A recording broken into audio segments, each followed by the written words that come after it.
Chapter 4. Heraclitus. Two opposite attitudes towards the Greeks are common at the present day. One, which was practically universal from the Renaissance until very recent times, views the Greeks with almost superstitious reverence, as the inventors of all that is best, and as men of superhuman genius whom the moderns cannot hope to equal. The other attitude, inspired by the triumphs of science and by an optimistic belief in progress, considers the authority of the ancients an incubus, and maintains that most of their contributions to thought are now best forgotten. I cannot myself take either of these extreme views. Each, I should say, is partly right and partly wrong. Before entering upon any detail, I shall try to say what sort of wisdom we can still derive from the study of Greek thought. As to the nature and structure of the world, various hypotheses are possible. Progress in metaphysics, so far as it has existed, has consisted in a gradual refinement of all these hypotheses, a development of their implications, and a reformulation of each to meet the objections urged by adherents of rival hypotheses. To learn to conceive the universe according to each of these systems is an imaginative delight and an antidote to dogmatism. Moreover, even if no one of the hypotheses can be demonstrated, there is genuine knowledge in the discovery of what is involved in making each of them consistent with itself and with known facts. Now, almost all the hypotheses that have dominated modern philosophy were first thought of by the Greeks. Their imaginative inventiveness in abstract matters can hardly be too highly praised. What I shall have to say about the Greeks will be said mainly from this point of view. I shall regard them as giving birth to theories which have had an independent life and growth, and which, though at first somewhat infantile, have proved capable of surviving and developing throughout more than 2,000 years. The Greeks contributed, it is true, something else which proved of more permanent value to abstract thought. They discovered mathematics and the art of deductive reasoning. Geometry, in particular, is a Greek invention, without which modern science would have been impossible. But in connection with mathematics, the one-sidedness of the Greek genius appears. It reasoned deductively from what appeared self-evident, not inductively from what had been observed. Its amazing success in the employment of this method misled not only the ancient world, but the greater part of the modern world also. It has only been very slowly that scientific method, which seeks to reach principles inductively from observation of particular facts, has replaced the Hellenic belief in deduction from luminous axioms derived from the mind of the philosopher. For this reason, apart from others, it is a mistake to treat the Greeks with superstitious reverence.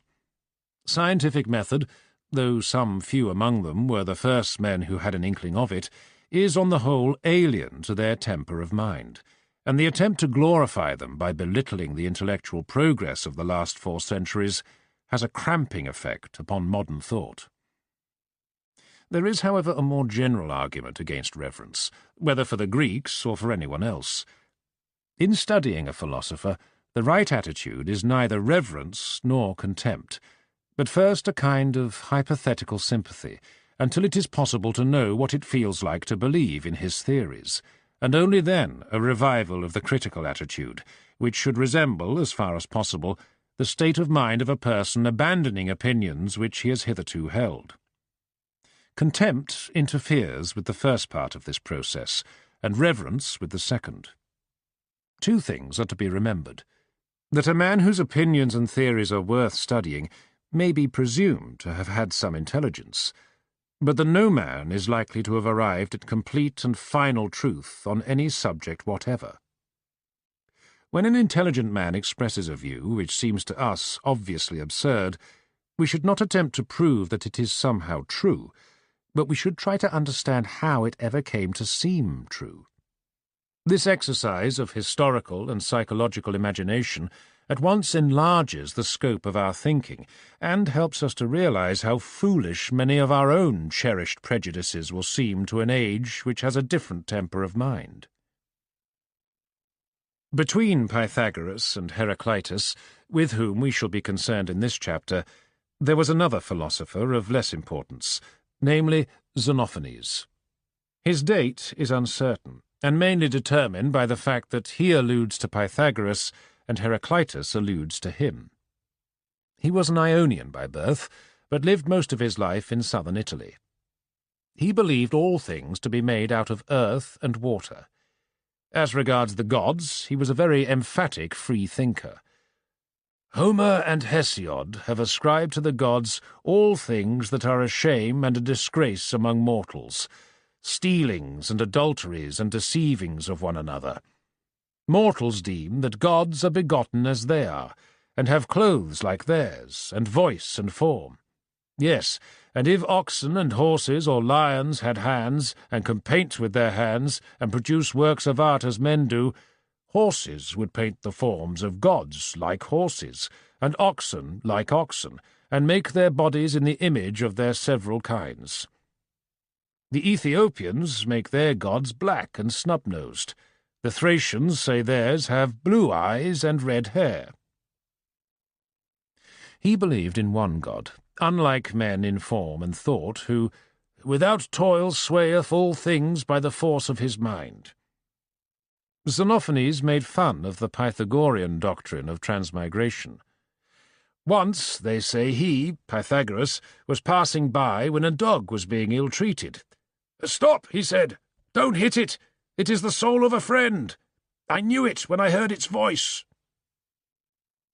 He believed it impossible to ascertain the truth in matters of theology. "The certain truth there is no man who knows, nor ever shall be, about the gods and all the things whereof I speak.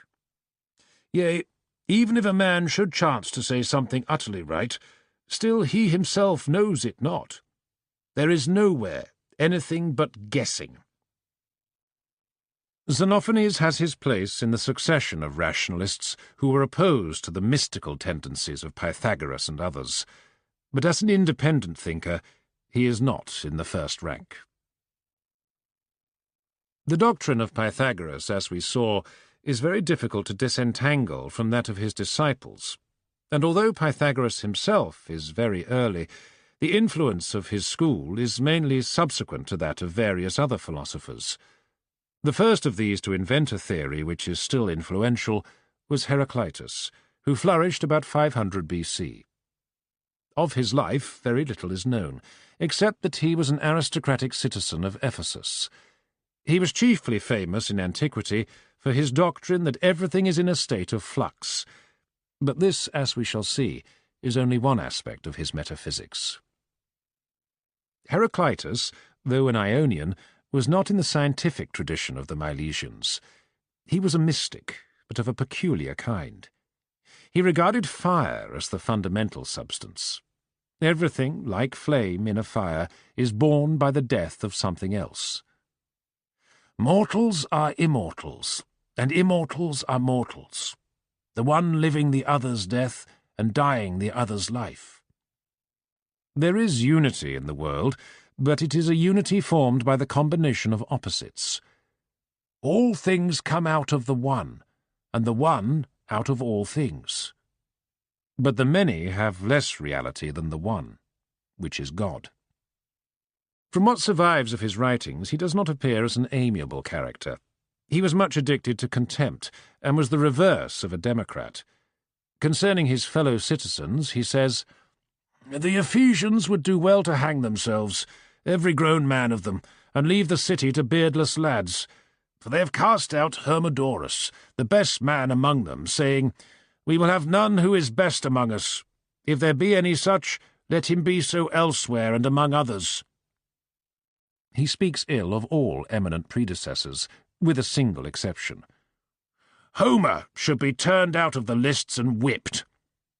Of all whose discourses I have heard, there is not one who attains to understanding that wisdom is apart from all. The learning of many things teacheth not understanding. Else would it have taught Hesiod and Pythagoras, and again Xenophanes and Heraclitus. Pythagoras claimed for his own wisdom what was but a knowledge of many things and an art of mischief. The one exception to his condemnations is Tutimus, who is signalled out as of more account than the rest. When we inquire the reason for this praise, we find that Tutimus said, "Most men are bad." His contempt for mankind leads him to think that only force will compel them to act for their own good. He says, "Every beast is driven to the pasture with blows," and again, "Asses would rather have straw than gold." As might be expected, Heraclitus believes in war. "War," he says, "is the father of all and the king of all.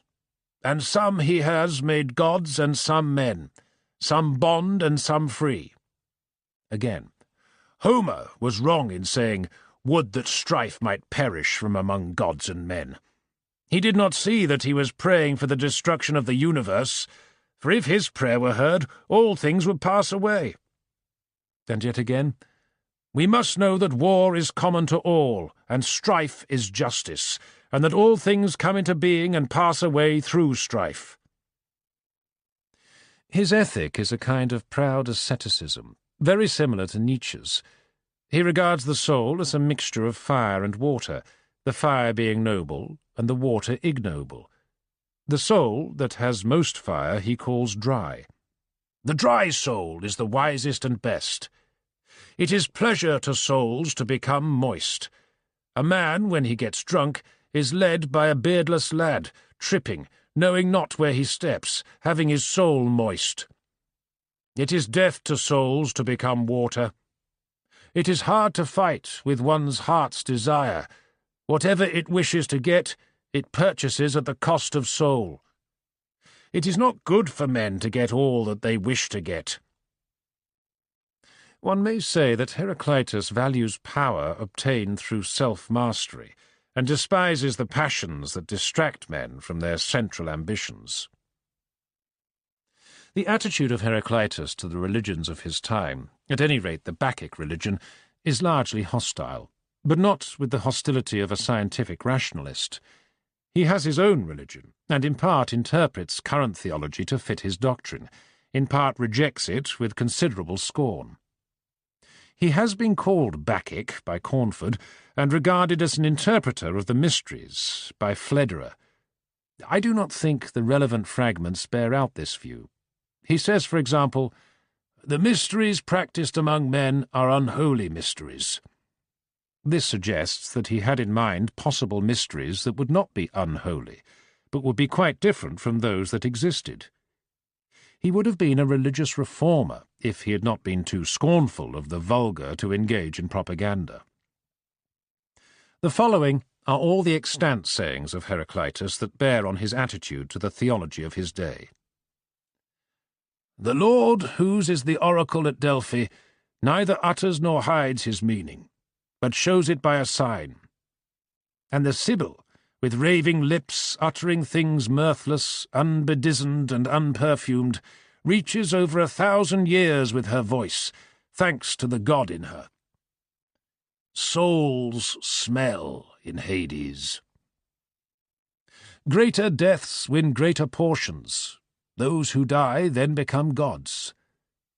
Night-walkers, magicians, priests of Bacchus and priestesses of the wine-vat, mystery-mongers.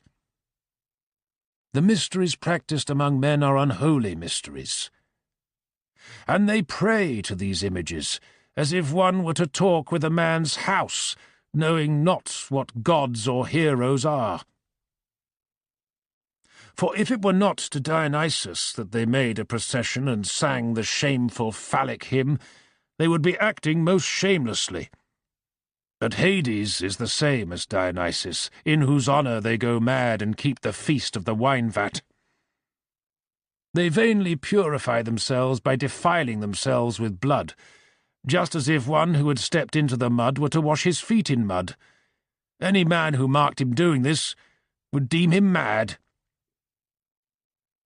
Heraclitus believed fire to be the primordial element, out of which everything else had arisen.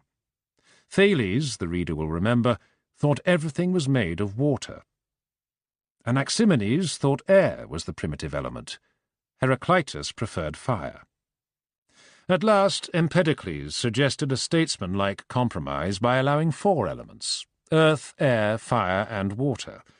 The chemistry of the ancients stopped dead at this point. No further progress was made in this science until the Mohammedan alchemists embarked upon their search for the philosopher's stone, the elixir of life, and a method of transmuting base metals into gold.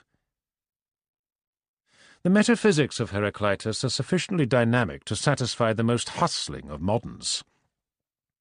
This world, which is the same for all, no one of gods or men has made. But it was ever, is now, and ever shall be, an ever-living fire, which measures kindling and measures going out. The transformations of fire are, first of all, sea, and half of the sea is earth, half whirlwind.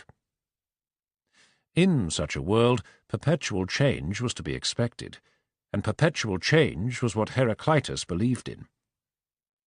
He had, however, another doctrine, on which he set even more store than on the perpetual flux. This was the doctrine of the mingling of opposites. "Men do not know," he says, "how what is at variance agrees with itself. It is an attunement of opposite tensions, like that of the bow and the lyre." His belief in strife is connected with this theory, for in strife opposites combine to produce a motion which is a harmony. There is a unity in the world, but it is a unity resulting from diversity. "Couples are things whole and things not whole, what is drawn together and what is drawn asunder, the harmonious and the discordant. The one is made up of all things, and all things issue from the one." Sometimes he speaks as if the unity were more fundamental than the diversity. "Good and ill are one. To God all things are fair and good and right, but men hold some things wrong and some right. The way up and the way down is one and the same. God is day and night, winter and summer, war and peace, surfeit and hunger, but he takes various shapes, just as fire, when it is mingled with spices, is named according to the savour of each." Nevertheless, there would be no unity if there were not opposites to combine. "It is the opposite which is good for us." This doctrine contains the germ of Hegel's philosophy, which proceeds by a synthesizing of opposites. The metaphysics of Heraclitus, like that of Anaximander, is dominated by a conception of cosmic justice, which prevents the strife of opposites from ever issuing in the complete victory of either. "All things are in exchange for fire, and fire for all things, even as wares for gold and gold for wares. Fire lives the death of air, and air lives the death of fire. Water lives the death of earth, earth that of water. The sun will not overstep his measures. If he does, the Erinyes, the handmaids of justice, will find him out. We must know that war is common to all, and strife is justice." Heraclitus repeatedly speaks of God, as distinct from the gods. "The way of man has no wisdom, but that of God has. Man is called a baby by God, even as a child by a man. The wisest man is an ape compared to God, just as the most beautiful ape is ugly compared to man." God, no doubt, is the embodiment of cosmic justice. The doctrine that everything is in a state of flux is the most famous of the opinions of Heraclitus, and the one most emphasized by his disciples, as described in Plato's Theaetetus. "You cannot step twice into the same river, for fresh waters are ever flowing in upon you. The sun is new every day." His belief in universal change is commonly supposed to have been expressed in the phrase, "all things are flowing." But this is probably apocryphal, like Washington's "Father, I cannot tell a lie," and Wellington's "Up guards an atom." His works, like those of all the philosophers before Plato, are only known through quotations, largely made by Plato or Aristotle for the sake of refutation. When one thinks what would become of any modern philosopher if he were only known through the polemics of his rivals, one can see how admirable the pre-Socratics must have been, since even through the mist of malice spread by their enemies, they still appear great. However this may be, Plato and Aristotle agree that Heraclitus taught that nothing ever is, everything is becoming, Plato, and that nothing steadfastly is, Aristotle. I shall return to the consideration of this doctrine in connection with Plato, who is much concerned to refute it. For the present I shall not investigate what philosophy has to say about it, but only what the poets have felt and the men of science have taught. The search for something permanent is one of the deepest of the instincts leading men to philosophy. It is derived, no doubt, from love of home and desire for a refuge from danger. We find, accordingly, that it is most passionate in those whose lives are most exposed to catastrophe. Religion seeks permanence in two forms, God and immortality. In God is no variableness, neither shadow of turning. The life after death is eternal and unchanging. The cheerfulness of the 19th century turned men against these static conceptions, and modern liberal theology believes that there is progress in heaven and evolution in the Godhead. But even in this conception there is something permanent, namely progress itself and its imminent goal. And a dose of disaster is likely to bring men's hopes back to their older super-terrestrial forms. If life on earth is despaired of, it is only in heaven that peace can be sought. The poets have lamented the power of time to sweep away every object of their love. Time doth transfix the flourish set on youth, and delves the parallels in beauty's brow, feeds on the rarities of nature's truth, and nothing stands but for his scythe to mow. They generally add that their own verses are indestructible. And yet to times in hope my verse shall stand, praising thy worth, despite his cruel hand. But this is only a conventional literary conceit. Philosophically inclined mystics, unable to deny that whatever is in time is transitory, have invented a conception of eternity as not persistence through endless time, but existence outside the whole temporal process. Eternal life, according to some theologians, for example Dean Inge, does not mean existence throughout every moment of future time, but a mode of being wholly independent of time, in which there is no before and after, and therefore no logical possibility of change. This view has been poetically expressed by Vaughan. I saw eternity the other night, like a great ring of pure and endless light, all calm as it was bright, and round beneath it time in hours, days, years, driven by the spheres like a vast shadow moved, in which the world and all her train were hurled. Several of the most famous systems of philosophy have tried to state this conception in sober prose, as expressing what reason, patiently pursued, will ultimately compel us to believe. Heraclitus himself, for all his belief in change, allowed something everlasting. The conception of eternity, as opposed to endless duration, which comes from Parmenides, is not to be found in Heraclitus, but in his philosophy the central fire never dies. The world was ever, is now, and ever shall be, an ever-living fire. But fire is something continually changing, and its permanence is rather that of a process than that of a substance, though this view should not be attributed to Heraclitus. Science, like philosophy, has sought to escape from the doctrine of perpetual flux by finding some permanent substratum amid changing phenomena. Chemistry seemed to satisfy this desire. It was found that fire, which appears to destroy, only transmutes. Elements are recombined, but each atom that existed before combustion still exists when the process is completed. Accordingly, it was supposed that atoms are indestructible, and that all change in the physical world consists merely in rearrangement of persistent elements.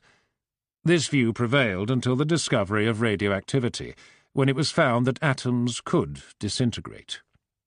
Nothing daunted, the physicists invented new and smaller units, called electrons and protons, out of which atoms were composed, and these units were supposed for a few years to have the indestructibility formerly attributed to atoms.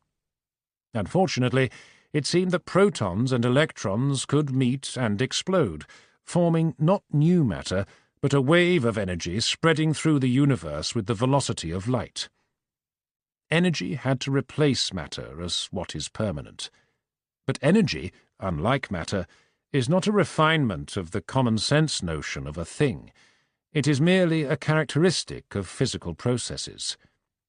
It might be fancifully identified with the Heraclitian fire, but it is the burning, not what burns. What burns has disappeared from modern physics. Passing from the small to the large, astronomy no longer allows us to regard the heavenly bodies as everlasting. The planets came out of the sun, and the sun came out of a nebula. It has lasted some time, and will last some time longer, but sooner or later, probably in about 1,000,000 years, it will explode, destroying all the planets and reverting to the condition of a widely diffused gas. So at least the astronomers say. Perhaps as the fatal day draws nearer, they will find some mistake in their calculations. The doctrine of the perpetual flux, as taught by Heraclitus, is painful, and science, as we have seen, can do nothing to refute it. One of the main ambitions of philosophers has been to revive hopes that science seemed to have killed. Philosophers, accordingly, have sought with great persistence for something not subject to the empire of time. This search begins with Parmenides.